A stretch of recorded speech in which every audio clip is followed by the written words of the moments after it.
making the Chirping Bird Whistle. Yep. Usually you wait for the bed to cool off, but there, see, it just pops right off. And it's got this little, the light sucks in here. There's these supports, so the supports just come off like that, and it's just support stuff. And here's the birdie, and it whistles. Now I gotta try it with water.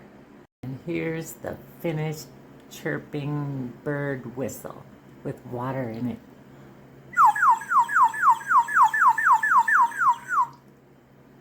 Yay!